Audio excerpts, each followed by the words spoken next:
હવે વાત કરીશું એક એવા શખ્સની કે જેણે ગરીબોને સપના બતાવ્યા, વિદેશ જવાના અને કરી નાખી લાખો રૂપિયાની ઠગાઈ।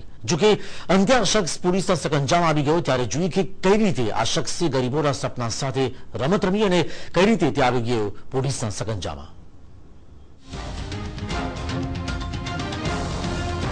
ચહેરા પરથી સીધા સાદા લાગતા આ શખ્સના કારનામા જો તમે સાંભળશો તો તમને નવાઈ લાગશે। આ શખ્સનું નામ છે ઇબ્રાહિમ ઉર્ફે બાબુ લોટિયા, જે બતાવતો હતો ગરીબોને વિદેશ જવાના સપના। 2007 થી 2009 સુધીના વર્ષ દરમિયાન ઇબ્રાહિમે કેટલાય ગરીબોને વિદેશમાં કરોડો રૂપિયા કમાવાના સપના બતાવ્યા અને કુલ મળીને અડધા કરોડથી પણ વધુની રકમ ચાઉ કરી લીધી। કેટલાય ગરીબોએ પોતાના જમીન મકાન વેચીને ઇબ્રાહિમને રૂપિયા આપ્યા હતા, પરંતુ જ્યારે ઇબ્રાહિમને લાગ્યું કે હવે લાખો રૂપિયા ભેગા થઈ ચૂક્યા છે, ત્યારે ઇબ્રાહિમે પોતાની વર્લ્ડ ટૂર્સ એન્ડ ટ્રાવેલ્સ નામની કંપનીને લગાવી દીધા તાળા અને થઈ ગયો ફરાર। લોકોને લાગ્યું કે તેમના સપનાઓ સાથે રમત રમાઈ ચૂકી છે, ત્યારે તેઓએ નોંધાવી પોલીસ ફરિયાદ। કાર્યવાહી કરી લીધી ઇમિગ્રેશનમાં, એના ઉપરથી એને ભરૂચ ખાતે જાણ કરવામાં આવેલી। જાણ કર્યા પછી અમે બોમ્બે જઈ અને સહારા પોલીસ સ્ટેશનથી ઇબ્રાહિમ લોટિયાનો કબજો લેવામાં આવેલ છે। એને 8 તારીખે અટક કરી અને દિન 4ના રિમાન્ડ ઉપર અત્યારે મારી કસ્ટડીમાં છે। અનેક લોકો સાથે છેતરપિંડી કરનાર ઇબ્રાહિમના ચહેરા પર જરા પણ પસ્તાવો દેખાઈ નથી રહ્યો। જરા સાંભળો શું કહી રહ્યો છે ઇબ્રાહિમ। ભૂમિકા નહોતી, પણ લોકો જેના પૈસા મારી પાસે હતા એ વારંવાર રાત મધરાત ગુંડાઓને લઈને આવે અને બદમાશ તો મળે મારી પાસે દોડનાર કોઈ નહીં તો ભાગવું પડે। ઇબ્રાહિમ છેલ્લા 3 વર્ષથી વોન્ટેડ હતો અને તે વિદેશ ભાગી શકે તેવી આશંકાથી ભરૂચ પોલીસે ભારતના ઇમિગ્રેશન વિભાગમાં એલર્ટ જાહેર કરી દીધું હતું। તે મુંબઈના સહારા એરપોર્ટ પરથી ટુરિસ્ટ વિઝા મારફતે તુર્કી જવાની તૈયારીમાં હતો, પરંતુ ઇમિગ્રેશન વિભાગે તેને ઝડપી લઈને પોલીસને સોંપી દીધો હતો। ઇબ્રાહિમ પાસેથી પોલીસને 10 જેટલી વ્યક્તિના પાસપોર્ટ મળી આવ્યા હતા, જેને પોલીસે કબજે કરી લીધા છે। 56,16,000 કિંમતના 10 થી 12 પાસપોર્ટો એને વિઝા માટે લીધેલા અને એ પૈસાની એને વિઝા નહીં આપી અને વિશ્વાસઘાત કરી ઠગાઈ કરી 2009થી ફરાર થઈ ગયો હતો। પોલીસે ઇબ્રાહિમના 4 દિવસના રિમાન્ડ મેળવ્યા છે અને તેના સાગરીતોને શોધવાની કવાયત હાથ ધરી છે, પરંતુ કેટલાય ગરીબોના રૂપિયા અને સપના બરબાદ થઈ ગયા તેને કદાચ કોઈ પાછું નહીં લાવી શકે। અંકિત મોદી, TV9 ભરૂચ।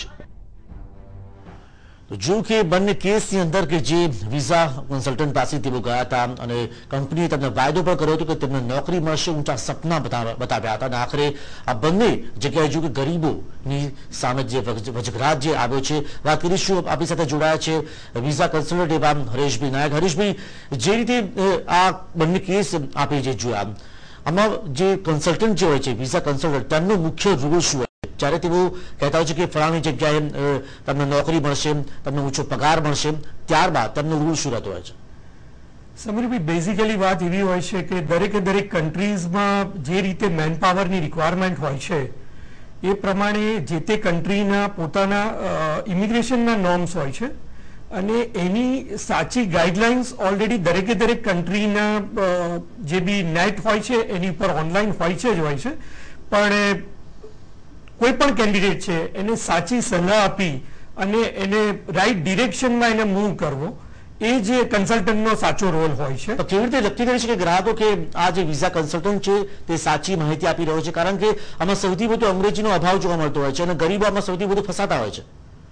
એટલે જે નવયુવાનો પૈસા કમાવાની લાલચમાં એ પોતે જવા માટે એલિજિબલ બી ના હોય અને આ પ્રકારના ઇબ્રાહિમ જેવા જે એજન્ટો કે જે ફક્ત રૂપિયા કમાવાની લાલચમાં આ પ્રકારના નવયુવાનોને જે ગુમરાહ કરે છે, તો એમને એનાથી દૂર રહેવું જોઈએ અને સાચા અને સારા કન્સલ્ટન્ટ કે જે લોંગ ટાઈમથી માર્કેટમાં બેઠા છે અને ગવર્મેન્ટ દ્વારા દરેક માહિતી ઇન્ટરનેટ ઉપર મૂકેલી હોય છે, ગવર્મેન્ટની વેબસાઇટ ઉપર મૂકેલી હોય છે, એનો પણ એમને અભ્યાસ કરવો જોઈએ। પોતે અભ્યાસ નથી કરી શકતા તો ખરેખર કોઈ પણ કન્ટ્રીમાં એ જવા માટે લાયક જ નથી, પણ એ લોકોને આવી કોઈ સાચી માહિતી આપવા વાળું હોતું નથી અને ત્યાં આગળ આ પ્રકારના છોકરાઓ કોઈકના ખોટા સલાહ સૂચનથી ગુમરાહ થઈ જતા હોય છે અને પછીની પરિસ્થિતિઓ તો ઓલરેડી સમીરભાઈ આપે જોઈ લીધી ઇન્ટરવ્યુમાં। જી બિલકુલ, પરંતુ મોટાભાગના કિસ્સામાં જે જોવા મળ્યું છે કે કોઈક વ્યક્તિએ કીધું કે આ વિઝા કન્સલ્ટન્ટ સારો છે, તેમાં અમુક વ્યક્તિ વિઝા મેળવ્યા હતા, તે પહોંચી ગયો છે વિદેશ, અને લોકોના વાયા લોકોની સાંભળેલી વાતોથી તે નક્કી કરતો હોય છે કે આ વિઝા કન્સલ્ટન્ટ પાસે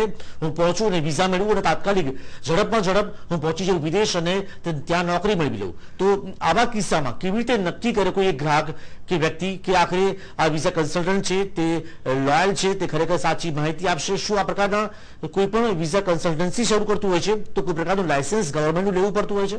ના, એવું કોઈ જે આપણા ભારતીય નોર્મ્સ પ્રમાણે ગુમાસ્તા ધારાના લાયસન્સ ને એ બધી પોસિબિલિટી એ બધું શક્ય છે, પણ સ્પેશિયલ વિઝાના કામ કરવા માટેના કોઈ લાયસન્સ એવા કોઈ નોર્મ્સ હજી સુધી તો કંઈ ઘડાયેલા છે નહીં. અને જે કોઈ પણ સારા વિઝા કન્સલ્ટન્ટ કોણ છે, તો સૌથી અગત્યની વાત એ છે કે લોંગ ટાઈમથી માર્કેટમાં બેઠેલા છે, જેની રેપ્યુટેશન છે માર્કેટના અંદર, અને જે કંઈ પણ માહિતી આપે છે એ માહિતી સાચી છે કે ખોટી, જે તો ઓલરેડી નેટ ઉપર પણ એ જોઈ શકે એમ છે. અને કોઈની પણ આજે વિશ્વાસ ચોક્કસ મૂકવો જોઈએ, પણ આંધળો વિશ્વાસ તો ના મૂકી શકાય. તો દરેકે દરેક કેન્ડિડેટ જે કંઈ પણ યુવાનોને જ્યાં પણ જવું છે ત્યાં આગળ એમને સૌથી પહેલામાં પહેલું એ કરવું પડશે કે વિશ્વાસ મૂકી શકે, આંધળો વિશ્વાસ ના મૂકી શકે. બીજી સૌથી અગત્યની વાત એ છે કે ઘણા બધા કન્સલ્ટન્ટ ઓરિજિનલ ડોક્યુમેન્ટ્સ કેન્ડિડેટ્સ પાસેથી લઈ લેતા હોય છે, જે ખરેખર ઓરિજિનલ ડોક્યુમેન્ટ્સની કોઈ રિક્વાયરમેન્ટ હોતી જ નથી. તો ઓરિજિનલ ડોક્યુમેન્ટ્સ તો નહીં જ આપવા જોઈએ. બિલકુલ. તો આ સિવાય પણ કઈ બાબતોનું ખાસ ધ્યાન રાખવું જોઈએ જ્યારે તેઓ વિદેશમાં નોકરી મેળવવા ઈચ્છતા હોય અને જે પૂરેપૂરો ભરોસો રાખતા હોય છે, વિશ્વાસ કેળવતા હોય છે તેમના વિઝા કન્સલ્ટન્ટ પાસે, ત્યારે કઈ બાબતો તેમને સજાગ રહેવાની જરૂર છે તે વિશે આપણે માહિતી મેળવીશું હરેશભાઈ પાસેથી પણ એક બ્રેક બાદ.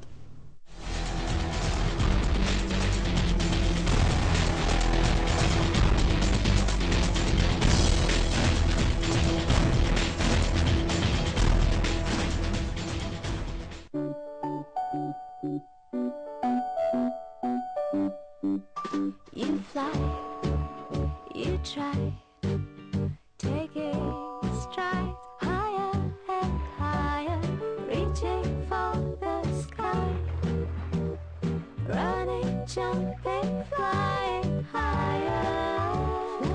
Milk, the world's original energy drink. Amul, official sponsor Indian Olympic team.